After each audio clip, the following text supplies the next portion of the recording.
At best, you have a European Union that has a tendency to muddle through. So if there's one thing we have inherited from the British, while they're still living, is the muddling through policy, which very often appears to be the best possible scenario.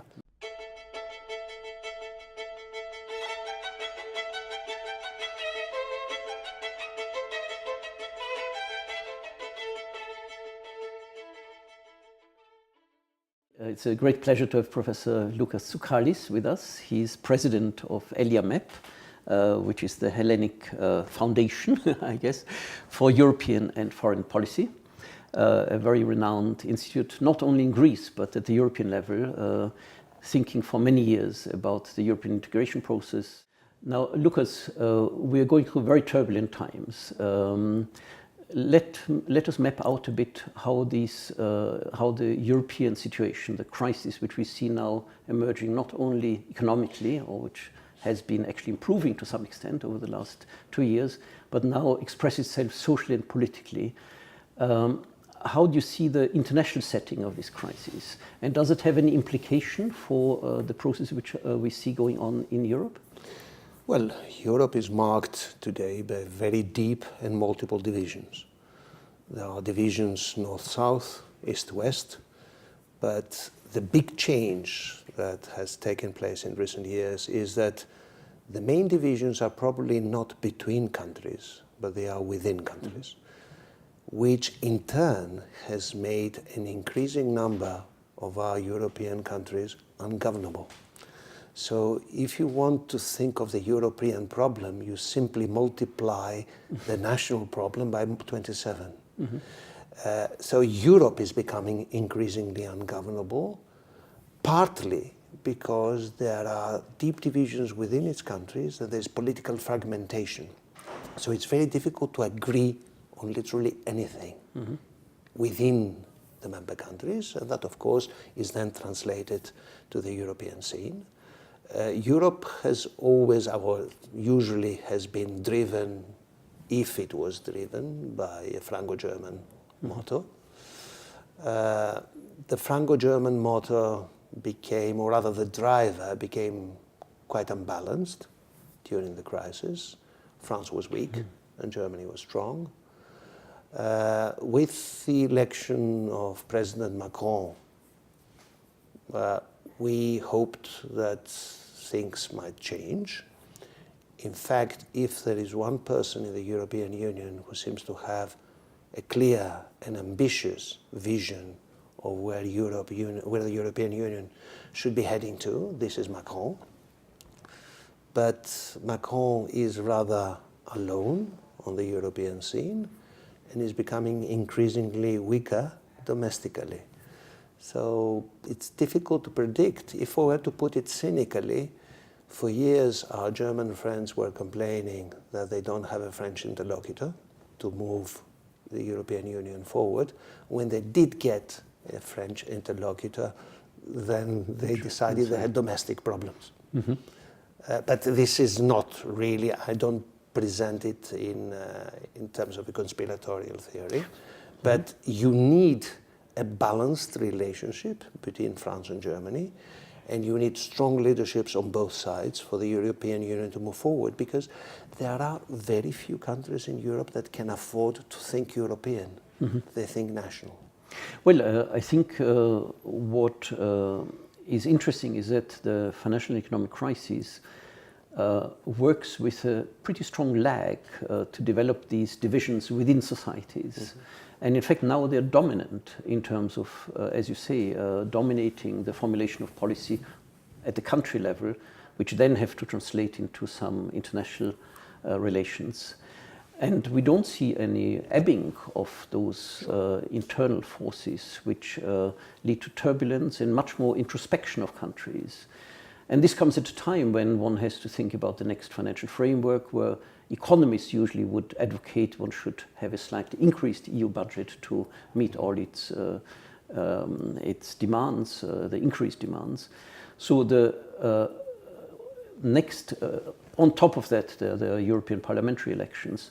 So when you say the countries become more ungovernable and the EU level is becoming ungovernable, this looks like a rather bleak outlook. Do you see any sort of positive side, or we as analysts could point in a certain direction in which we would think some positive developments could take place? Well, I mean, looking back at what happened in the last 8 years, there's good news and there's bad news. The good news is that we've all kept together, except for the British, against the odds. Because remember, there were many people in 2009-10 who were predicting disintegration and the disintegration of the Eurozone in particular. This has not happened. And the good news is a result of something very basic. And this is, in Europe, in virtually all countries with the exception of the UK, there is a strong instinct of survival and the realization that the cost of divorce is very high, or would be very high. So fear keeps us together in difficult times. Except you say we are kept together. That's true, nobody left except for the British. But if you look at Italy, if you look at Hungary, if you look at Poland, one hangs together. One doesn't leave the EU and one doesn't even leave the EMU, although some of these countries have pushed EMU membership further down the road, and it's almost a taboo issue to discuss. But there's definitely not a preparedness to move further forward. Yeah? So it's just hanging on by the fingertips to what one has got hold, because the fear of an collapse, actually, or how does it go, a cliff edge, yeah? Which they observe also partly in Britain now, is very high in keeping things together. But that's not a very positive basis to... Absolutely, because I talked about the good news, but you already talked about the bad news. The bad news is that unless there is a very deep crisis, we seem to be unable to agree on any new steps to take forward. So at best, you have a European Union that has a tendency to muddle through. So if there's one thing we have inherited from the British, while they're still living, is the muddling through policy, which very often appears to be the best possible scenario. So a European Union that seems to be stuck. But in case we feel very pessimistic about that conclusion, let us remember that the rest of the world, some of our friends in what used to be called the West, are not in a much better shape. Okay. So let me come to this external context. In fact, the external context looks to me as if it would have been favorable to coming closer together. On the one hand, we have a more tense situation with Russia. We have a very problematic neighborhood in the Middle East. We have the challenge of potentially dramatic push factors in Northern Africa, in Africa. The demographic complementarity is very strong. And of course, we have a much more tense or problematic relationship with the partners across the Atlantic. So from all these, and if we think even further forward, the rise of China and the multipolarity of the global situation would be a very strong impetus, at least for the elites, to agree towards a much strong push towards European integration. But on the other hand, we see politics much more dominated by the national, I would almost call it socio-economic conditions, which drive the politics and constrain the exploitation of this opportunity for Europe actually to integrate in an international environment. I would fully agree with you that the external environment, in principle, should act as a unifying factor. Okay?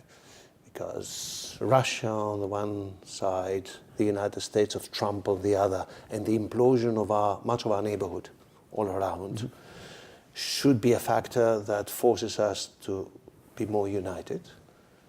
And in fact, it is not surprising that one of the priority areas is foreign and security policy.